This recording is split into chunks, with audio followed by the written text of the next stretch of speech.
Welcome back to the Law and Crime Network, ladies and gentlemen. I'm Heather Hansen. It is Friday, and we have a ton of interesting information going on here for you at the Law and Crime Network. As you know, we are covering this case in Florida that is just so full of issues that it is unbelievable. Florida versus Jonchuck. This man is accused of murdering his daughter by dropping her into the waters that she was so afraid of in Tampa, Florida. I want to bring in Ann Bremner. Ann is a trial attorney. She's here with us for a bit to help us go through this case. And, you know, this poor attorney is going in to have what she thinks might be a typical day at work, and she's got this client who's acting this way. Do you think that she acted appropriately in what she did in follow-up to this strange interaction? You know, for sure. But I think what she's crying about, of course, is just what a tragedy this is. But the fact that she didn't just take the child. Remember that he said, why don't you take the child? And she's thinking, why didn't I? Because she had such a runaround after that. And of course, hindsight's 20/20. But he was acting in such a bizarre fashion, and clearly that child, you know, was at risk. Yeah, it's got to be so frustrating for her now knowing what happened. We're going to show you a little bit more of Genevieve's testimony. She was the person who tried so hard to be a hero in this case. So let's listen a little bit more of her testimony. And then she wasn't moving. She kind of just sat there and froze. And then because she wasn't moving, then he went towards her, grabbed the crayon and the paper that she was holding, threw everything in that little basket that I had with the kid stuff. So she threw everything in there. And then he grabbed her by the arm, yanked her out of the chair, and then just walked out. So, ladies and gentlemen, that was Genevieve Torres. She was the family lawyer for Jonchuck, and she is testifying on behalf of the defense to support this insanity defense. I want to bring Ann back in. Ann, let's talk a little bit about the insanity defense in Florida. The burden to prove insanity is on the defendant, right? That's right. Tell us a little bit about how that works. If the defendant has the burden, how do they go about proving their case? Well, they have to prove it by clear and convincing evidence. And of course, it's different than what the federal standard is and what we saw in the James Holmes case, where the state has to prove the absence of self-defense beyond a reasonable doubt. But they're exactly what they're doing here, which is look at it. Look at the things he was saying. These things were clearly delusional. Look at the way that that he conducted himself during the course of Phoebe's life. And why would he kill her? Obviously, he loved her. She loved him. There was some indication, I don't know if it's in the testimony yet, that she would cling to him when he would come, leave her at school or things like that, that she was very wedded to him and just didn't want to ever leave his side. And so, a lot of like separation anxiety. So those are the kinds of things that they're going to want to show the jury, that he didn't know right from wrong or didn't know the nature and quality of his act under the McNaughton rule.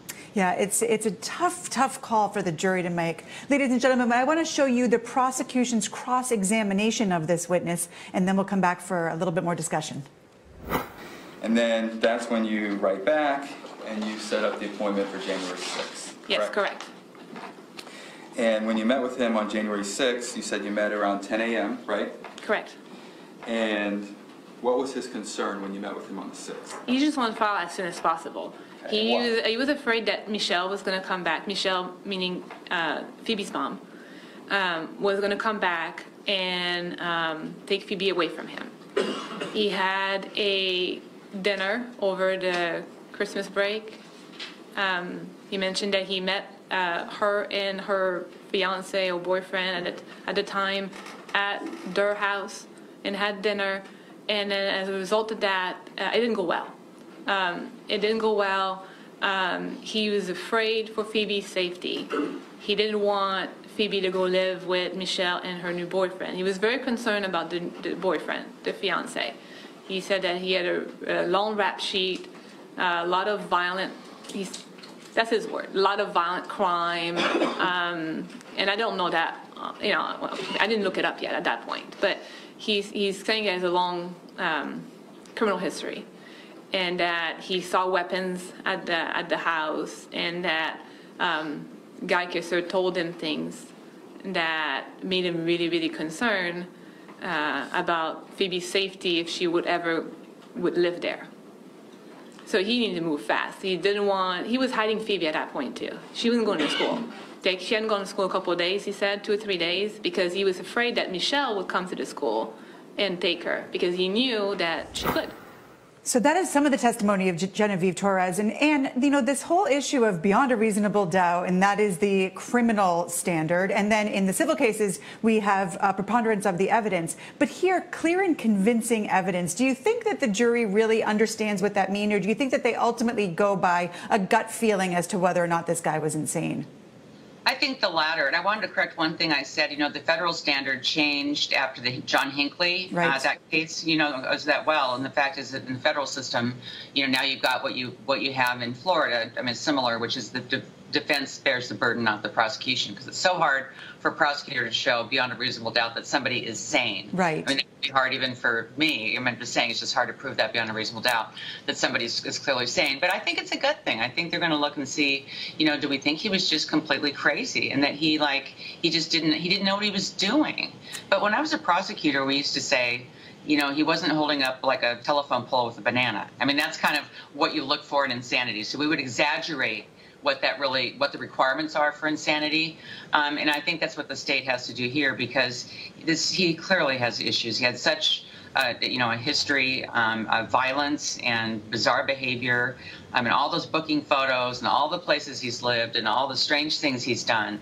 I mean, it's tough for the prosecution to deal with it, I think. Yeah, I mean, I think that there's an argument to be made that he's simply evil and not insane. But I do agree that, you know, we're looking at he's been involuntarily committed, by my count, 27 times. You know, that type of a mental health history certainly makes the defense job easier. You pointed out that for a prosecutor, and given that you have this experience, it helps us out a whole lot, that one of the things you have to do is to try to point out just how crazy you have to fall under the insanity defense, and also ways in which he acted sanely. Do you think that that's what they were trying to do with the cross-examination of Genevieve that we just watched? Yeah, absolutely. And I think one of the more sane things and I see it a lot in these criminal cases, is what do they do to try and evade detection? You know, when that police officer, I know we're not there yet, but when he threw the child off the bridge, I mean, a police officer was trying to contact him. Right. And he still was able to do that, which is just horrific.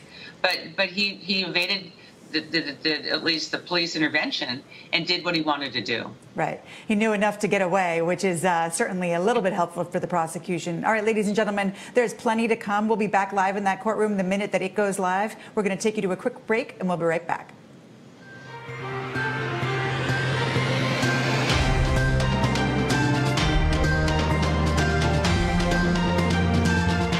All right, ladies and gentlemen, so there's testimony from one of the priests that John reached out to during this period of time right before the murder of his daughter. I want to bring Ann back in. And, you know, when you're questioning a priest, it sort of changes the game a little bit. We're about to watch the cross-examination of the priest. How do you think the defense did in establishing through that witness these multiple issues that John had?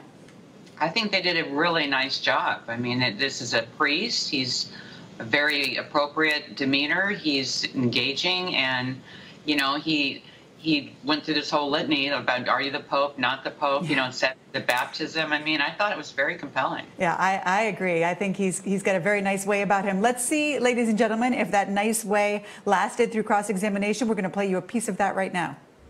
And you never thought that for any moment during your conversation that he would be a danger to himself, right? Correct. You never thought that he posed any danger to Phoebe, right? Correct. Okay. Had you thought that, you would have handled things differently, right? Correct. And he made one comment about him being the Pope, right? Correct. What did he say? I don't remember the context, but that he mentioned that he thought he was the Pope. I questioned him about it, said, you don't really believe that, do you? And he answered no. Okay, so he withdrew that quickly, right? And you talked about the Bible. Yes. He didn't say anything to you about the Bible that was alarming, that you recall. No, he was concerned about it. Wanted to know what it was. He didn't know what it was. It was a Bible even. Okay. And you told him that this was a special book, it's an antique, he should cherish it, right? It seemed like a family heirloom. Right. And he wasn't incapacitated at all during your conversation with him, right? Not incapacitated. you could tell there's something a little off with him, right? You've said that previously. It was definitely off, and Okay. his thoughts were rambling. So Right. I had to sort of keep him focused. Right. But he was able to have that conversation with you, I correct? was able to have a conversation. Okay. And at no point did he ever say that he was God. No, He never told you that you're God. no, He never said that he's Michael, the archangel. no, Never told you that you're Michael, the archangel, no, right? He didn't say anything else that was alarming to you that we haven't talked about today, right? no. And you would agree that while you had some concerns, he did have a grasp of reality. Right. He was, to me, it seemed like he was in crisis, but that he was in contact with reality. And in crisis, but in contact with reality. Now, a priest is not a mental health professional as a psychologist or a psychiatrist is, but I'm sure that his testimony would have some impact on the jury. What do you think about that term, in crisis, but in contact with reality? Do you think that hurts the defense? I do, don't you? I mean, I think that he's, even though he's rambling, he's saying he's a pope. He says, not really, I don't think that.